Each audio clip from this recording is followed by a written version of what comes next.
thought I'd come along and reshoot this tree. I came here the other day and it was very nearly dusk, and even though the GoPro picks up low light levels quite well, you could hardly see what I was looking at. And what we're looking at is this oak. And this is a seriously old tree. It's on this big boundary bank. It goes between here, which is a lane. There's another bank on this side.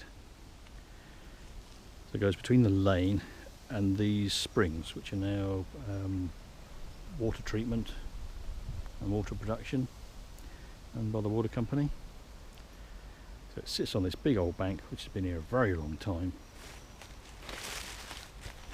And imagine building a bank this size with a wheelbarrow and shovel. So if I take you in here, you can see the branch hanging out.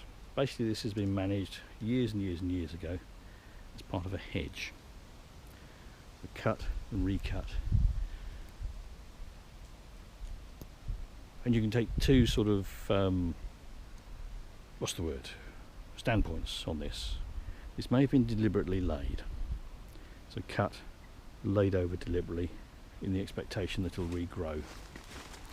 And you can do that high, you can lean it over an angle like that, sort of traditional hedge laying, but you can also do rough laying, turn what you've got, fill in gaps and make your hedge. The other standpoint is just keep cutting at hedge height, and branches like that, instead of being deliberately pleached, will just grow out, because those are the ones that survive each time it's cut. You see it's been cut here,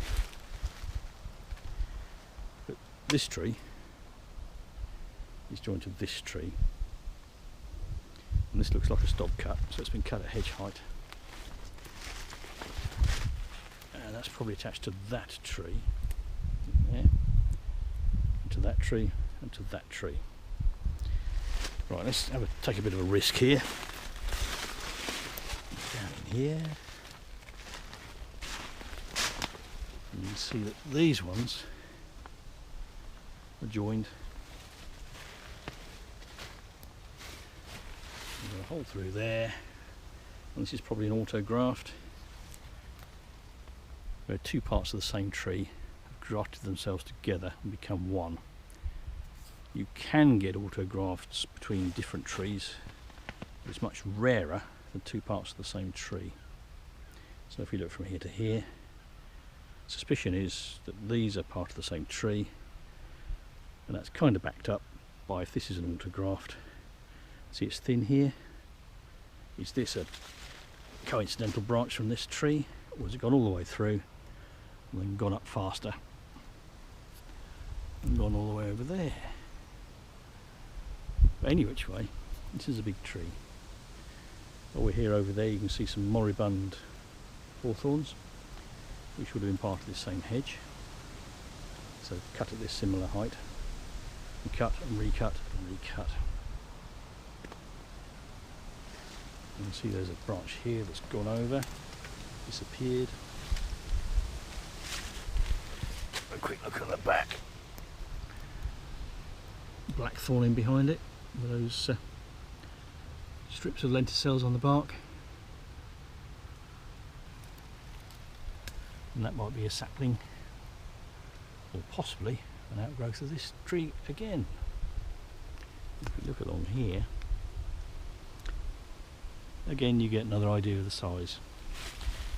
I was going to bring a forestry tape and measure some of these trunks, but I forgot it.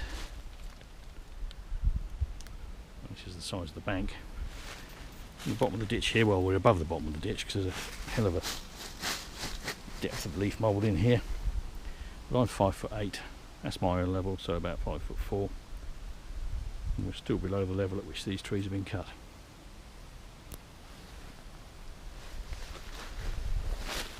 You can see this is a fairly narrow lane. This may well have been an old drove. Droves tend to be a lot wider than you'd think from the width of the existing lane.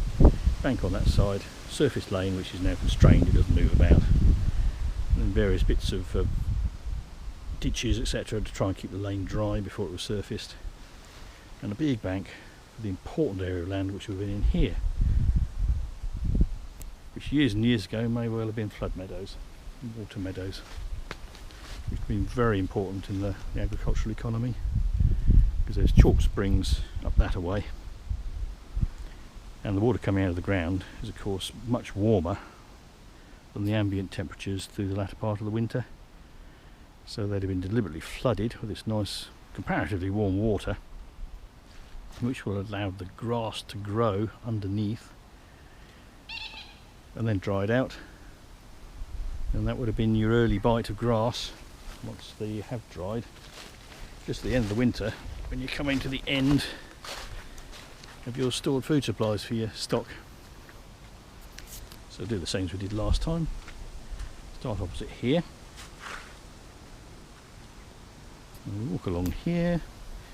1, 2, 3, 4, 5, 6, 7, 8, 9 metres to there. Call it 8 metres to this bowl, from there to there. So she's big. She's big, she's old, and she's absolutely lovely. And like a lot of hedgerow trees, if you don't keep your eye out, especially in the winter when the leaves are off, winter's the best time for surveying woodlands and surveying ancient trees. If you didn't do it in the winter, all these trees along here would have the leaves on and it'd be much harder to see.